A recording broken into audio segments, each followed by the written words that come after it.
The sky over the National Mall throbbed with the rumble of tank engines and the roar of military aircraft as thousands gathered in the U.S. Capitol to witness a spectacle not seen in over 2 decades, a full-scale military parade.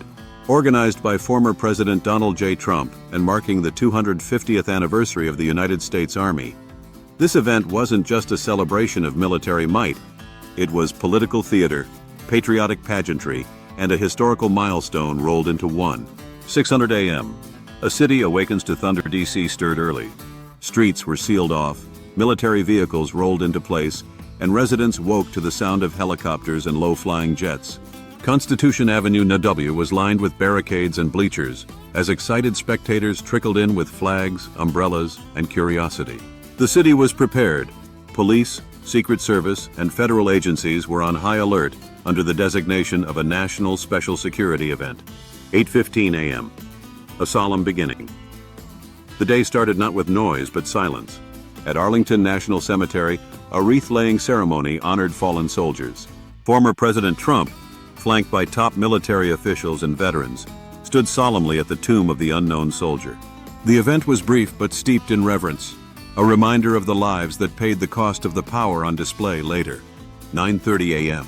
12:30 p.m. Strength in motion back on the National Mall. The morning transformed into a scene of organized chaos. Soldiers and civilians competed in a large-scale fitness challenge, a nod to the Army's commitment to physical readiness. Families watched as soldiers flipped tires, sprinted through obstacle courses, and demonstrated combat fitness drills. By 11 a.m., the Army Birthday Festival was in full swing. Tents with historic displays, recruitment booths, food trucks, and live demonstrations dotted the grass, stretching from the Capitol to the Washington Monument.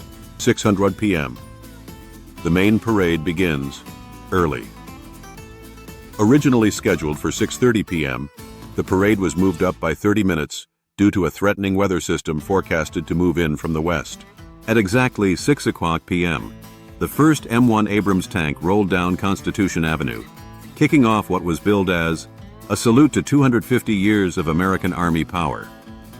The route extended from 23rd Street Nauru near the Lincoln Memorial, passed by the White House, and ended at 15th Street Nomdulers, near the foot of the Washington Monument. Spectators cheered as 6,600 soldiers marched in perfect formation. Behind them, Wutu Sherman tanks, modern Strykers, Bradleys, and MRAPs rumbled forward. Above, Blackhawks, Chinooks, and F-35s roared across the sky, part of a planned multi-phase flyover involving more than 50 aircraft. 6:45 p.m. The Golden Knights drop. In one of the parade's most thrilling moments, the Golden Knights parachute team leapt from a military transport plane and floated toward the ellipse.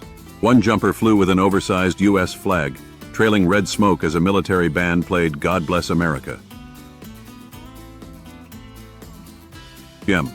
Tanks and tribute ends the last ceremonial horses passed. The heavy military equipment lined up in static display areas. Trump took the stage for a short address from a podium near the Washington Monument, praising the Army's unmatched strength and calling the parade a tribute to American greatness and sacrifice.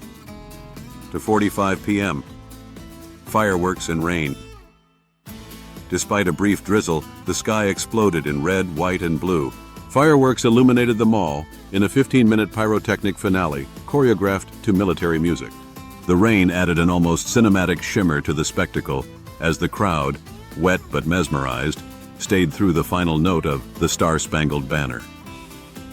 Behind the scenes, disruption and debate. While the event dazzled many, not everyone celebrated. Protesters holding "No Kings" and "Not My Parade" signs marched along alternative routes, citing the parade's cost, rumored to exceed $40 million, and its overt political overtones. The FAA imposed a no-fly zone, causing delays at Reagan National Airport, and numerous downtown streets remained closed until Sunday afternoon. Broadcast to the nation.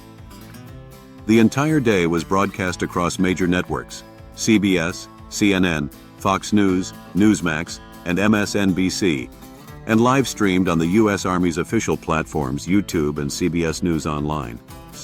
Millions tuned in worldwide, watching from home the blending of patriotism, military might, and political showmanship. As June 14th faded into history, the 2025 D.C. military parade left behind more than just tank tracks and fireworks ash. It reignited debates on national identity, leadership, and the meaning of power in modern America.